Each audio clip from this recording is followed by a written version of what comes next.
Hello and welcome, Joseph here. In this video I'm going to take you through Velton's Coffee's Sumatra Bergandal farm. And as I like to call it, Vanilla Toffee.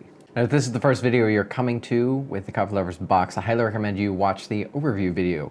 This Sumatra by Velton is one of the 3 coffees in the box. You will be getting 4 ounces of this coffee as well as 2 others. This coffee has been quite intriguing to me. Just taste-wise, the experience keeps pulling me back, and I really wanted to find some like compound taste experience, but there are 2 major ones that really struck me very strongly. The first is that of vanilla. There's a lot of vanilla sweetness to it, and the second is that of toffee. So I really find the sweetness and smoothness of this coffee to just be totally entrancing. It's not like, this isn't the kind of taste that you get in most coffees. And it totally takes me somewhere, but it's always really hard to pull. And just on the aroma, there's that bright vanilla, and then the toffee kind of bright, sweet toffee just kind of tugs at you. It's really, really fascinating. This coffee will be delicious prepared in any method. Today I'm going to brew it on the Kalita wave, which gives a nice middle ground experience. And we're going to get some nice full richness from that. But again, you can brew it in any other method as well. Brewed cold, I highly recommend brewing this as an iced coffee. And when you get the Coffee Lovers box, you'll get some instructions from me along with a video. I'm going to do a quick overview video of how to brew iced coffee with any pour-over drip machine method. It's really straightforward. So I want to point out one of the interesting aspects of this. So this is a Sumatran coffee. Now, Sumatran coffees are usually coffees that are made as part of blends, and they're usually roasted dark because they have a lot of earthiness and body. They can get really thick and kind of be a showcase in darker roasted blends. But really well-made Sumatras are quite in a different world. This particular Sumatran coffee, if you're familiar with how coffee is processed a little bit differently. There's a bit of natural process, but there's a bit of wash processing with it as well. And it's because of that we get a lot more clarity of flavors. We get a lot more sweetness. Velton describes it as sweet with honey and toffee, tangy with nuanced flavors of coffee, cherry, and chocolatey. So that's Velton's description at the bottom here. And of course mine at the top, vanilla toffee, smooth vanilla with sweet toffee weaving in and out of the cup. I could also definitely see honey, like honey sweetness, that sort of thing. And there is a bit of brightness there. To me, it's in the toffee, but you could see that as coffee cherry. And as it cools, you can definitely get a bit of chocolatiness out of it. And it actually comes off a little bit more chocolatey as an iced coffee as well, which is really interesting. So let's go ahead. We're going to brew this on the Kalita wave and then come back and talk about it more as I'm drinking it. And we're back. So we've just brewed this Velton's Sumatra and the Kalita wave. And the brewed aroma, it's quite hot right now, but the brewed aroma is just smooth and sweet. I can sense like the richness on it. Like it doesn't smell light or delicate, and it's not a coffee like that. So can absolutely pick out the vanilla. Oh, and there's the toffee as well. It's kind of peeks out of like, it's smooth vanilla and then toffee kind of appears.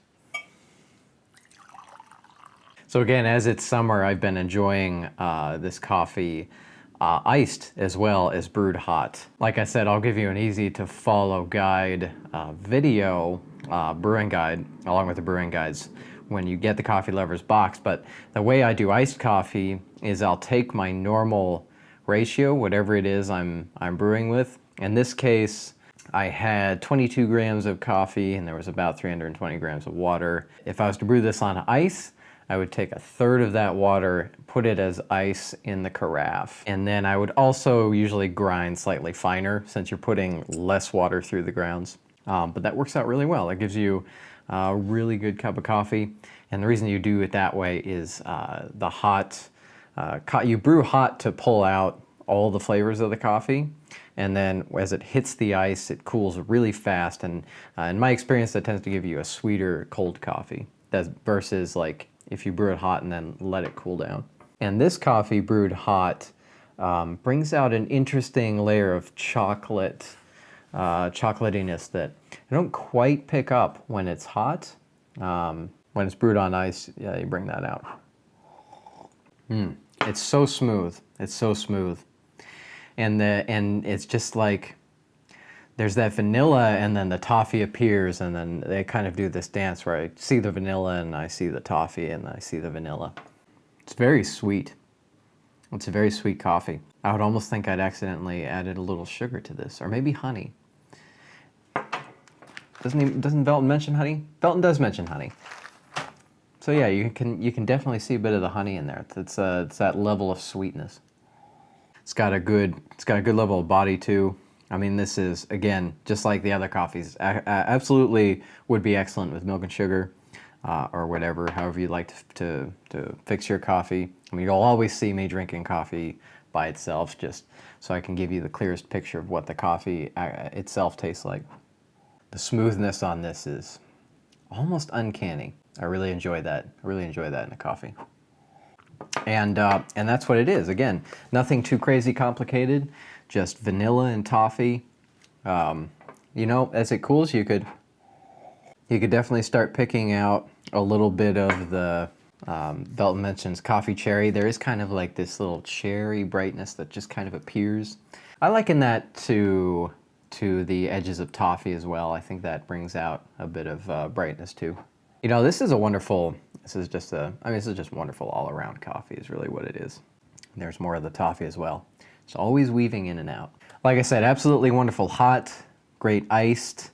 You could cold brew with it as well. In the brew guides, when you get the Coffee Lovers box, I will give you some basic instructions on cold brewing with any of these coffees, as well as the iced pour over, which is a method you can use if you do any kind of pour over, any kind of drip, use any kind of drip machine. I do this with my machine as well.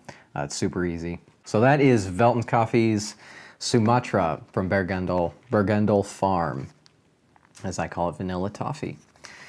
And that's part of the Coffee Lovers box number 2. The Coffee Lovers box comes with this coffee along with 2 others, 4 ounces of each.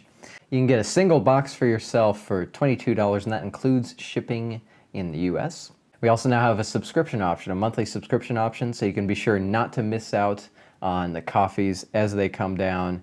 One of the benefits of subscribing is that if we do end up running into limited quantities, which can sometimes happen, these are smaller roasters, they can run out of coffees. I may be limited in the number of boxes I can sell. If you're subscribed, you'll be guaranteed to get a box on the next month. So you can subscribe for $20 a month, and that includes shipping to US addresses. If you have any questions about this coffee or the others, if you're on the order page for the Coffee Lovers box, you can order above, of course. In the lower right, you will see a little chat window. You can leave a message for me, or if I'm online, you can ask me any question, and I'm more than happy to answer. You can also email me at support@coffeeloversmag.com. Do keep an eye on that timer at the top if you're considering ordering. You must order before that timer hits 0. Because at that point, orders will be closed. We'll be roasting all the coffee for all the boxes. And that will be it for the Coffee Lovers box number 2. Thank you so much for watching. Have a great day.